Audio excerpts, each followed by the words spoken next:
It's time now for a look latest on local news. In the news, no decision by the Grievance Committee on Monday as they need a few days to sift through all the testimony and documents that they received at the hearing on Monday at the Cracker-Williams Community Center as former Police Chief Mike Lane, his attorney Hugh McCullough, Wayne County graduate, fight for Lane's job back. McCullough telling the Grievance Board Monday, quote, "You can give this man his job back with back pay, and that is what the defense is asking for," end quote.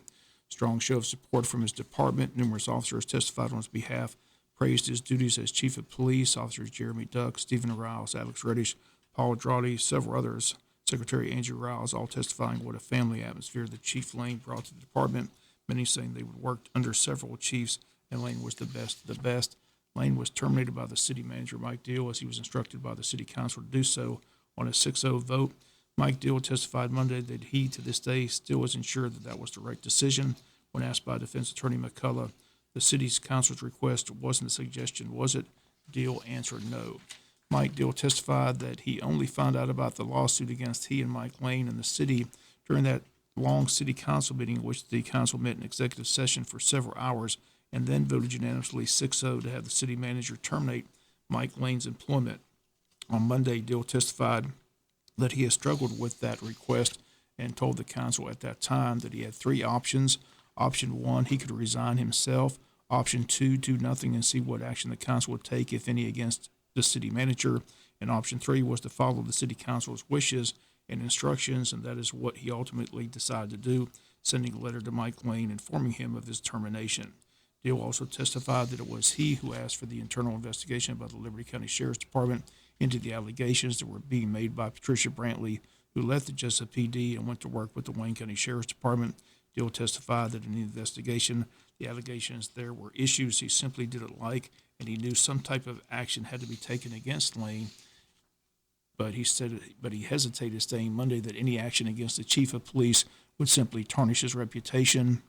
And Deal testified, being a chief of police himself, he knows if a reputation of any law enforcement officer is tarnished, it's hard to get that reputation back. Deal says he's human, he makes mistakes. He says ultimately, after talking this over with a former pastor and his daughter, who he called his hero, he opted for option three, and that was to follow the instructions of the council and terminate Lane's employment. At that 6-0 vote was City Councilman Ray Haas, who also voted to terminate Mike Lane's employment. But on Monday, he testified that if he had to do it over again, he would change his vote. Haas says he has listened to 16 to 17 hours of interviews with the female officers and Mike Lane. Haas says the Liberty County Sheriff's Office report is simply inaccurate, and the only thing Lane did wrong was to have one inappropriate conversation with Patricia Brantley, to which Lane admitted doing. But Haas says that shouldn't be grounds to terminate his employment. On cross-examination, City's Attorney Jim Elliott asked Haas, "What's the job of law enforcement?" To which Haas answered, "To serve and protect." Elliott says, "Do you think all these sexual conversations at the Jesup Police Department by the chief and subordinates is protecting and serving?" To which Haas answered no. Elliott asked, "Do you think that behavior is appropriate?" Haas again answered no, it's not appropriate. A lot of testimony about inappropriate sexual conversations at the Jesup PD, and a part of Mike Lane's defense was that the female officer initiated the conversation. City Attorney Elliott asked Internal Affairs Officer Greg Rozier if it mattered who initiated the inappropriate conversation, to which Rozier answered no, it's inappropriate. Also, Paul Drawdy, recent hire by the Jesup PD as a detective, was asked by Attorney Elliott if he was okay with the email that Lane put out about the baby pool, in which the joke was who was the father of Officer Grace Straney's upcoming child. As Secretary Andrew Riles says, it was common knowledge that Straney was telling fellow officers that she had been having relations with three men and didn't know who the father actually was, so joked about who the baby daddy is. Chief Lane put out an email about a baby pool to the entire staff. Drawdy says he never saw or knew about the email. Asked if that was appropriate behavior, Drawdy again answered no, but Drawdy also praised the work of Lane as chief of police. We'll be back with more from Monday's grievance hearing after this word from our sponsor of the commercial messages, so please stay tuned. We've got more from the grievance hearing Monday at the Cracker-Williams Community Center for former Police Chief Mike Lane. Again, it has to be made clear that before Lane's termination, there were several investigations, and then the lawsuit. The city claims the lawsuit and the termination are separate issues.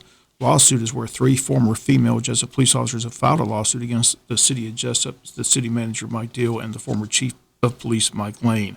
On Monday, Lane's attorney and Jesup police officers' testimony did a good job discrediting the three former female police officers' allegations. More on that later, but keep in mind the lawsuit is separate from the chief's termination. Chief's termination came from first an informal investigation by the city manager by the allegations made by Patricia Brantley. Next, Mike Deal requested that the Liberty County Sheriff's Department come in and do a separate investigation, and that investigation has been completed. That investigation concluded that Mike Lane admitted to violating the Jesup Employee Policy Manual and admitted to having inappropriate sexual conversations with a female employee.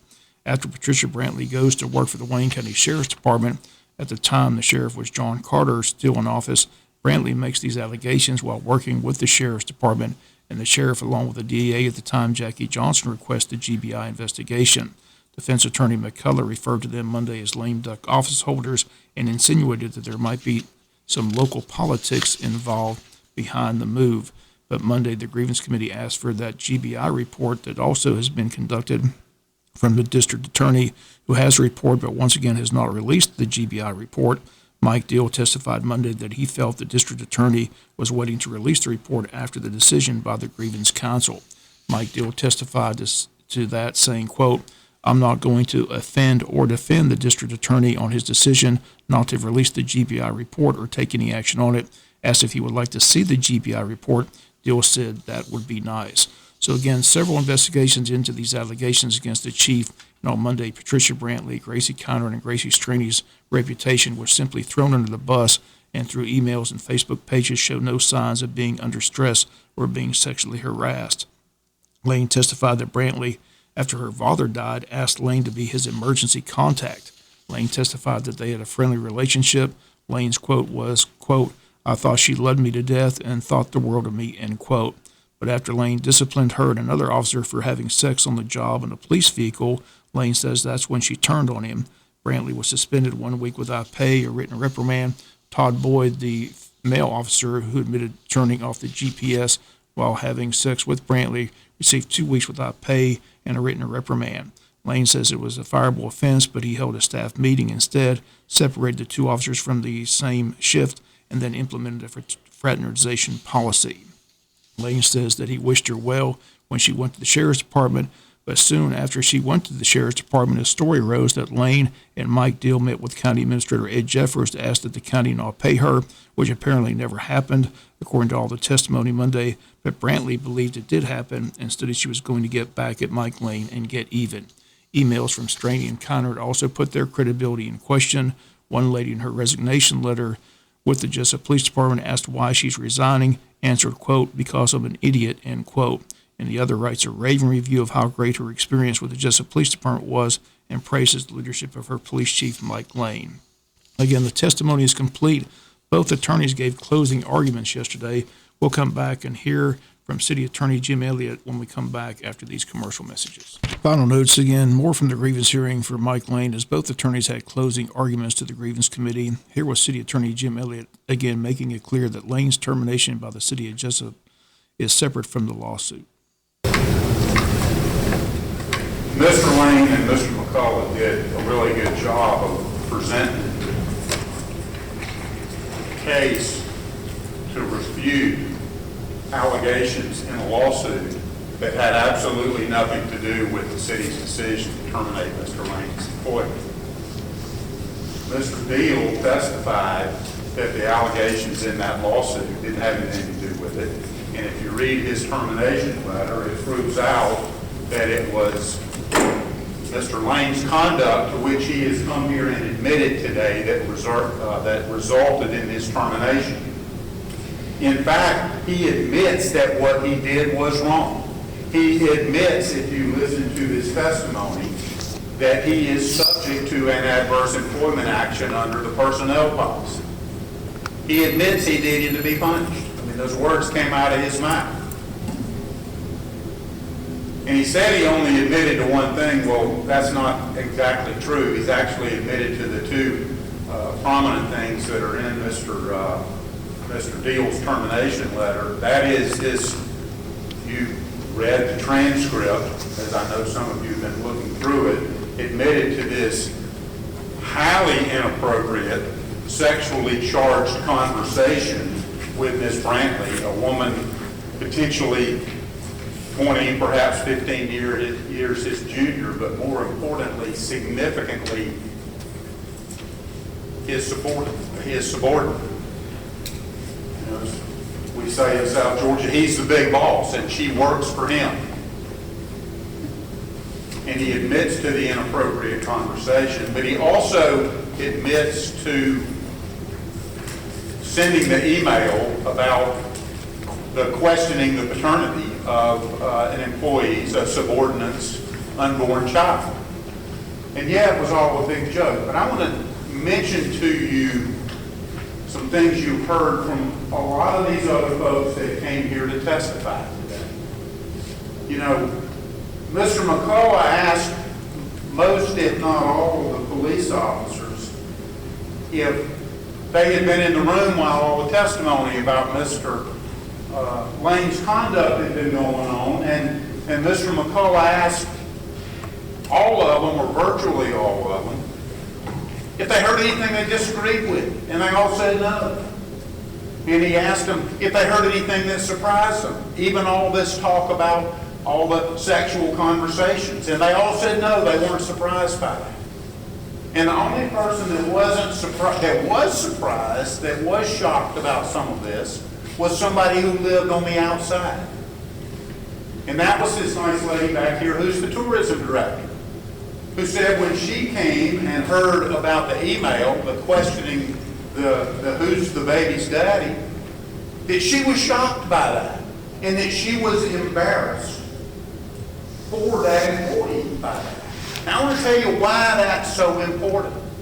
What that says to me, and I think it should say to you, is that over the years, the police department in the city of Jesup, and most recently under the leadership of Mike Lane, had developed a culture where sexual jokes, sexual innuendo, inappropriate sexual conduct, having highly charged sexual conversations was not surprising to them. It was not shocking to them. It was part of the culture of the organization.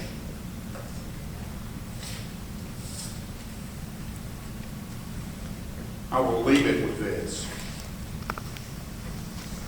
Mr. Deal told you that the termination was based on what's in the letter, was based on matters to which Mr. Lane admitted, not on matters that are alleged in a lawsuit.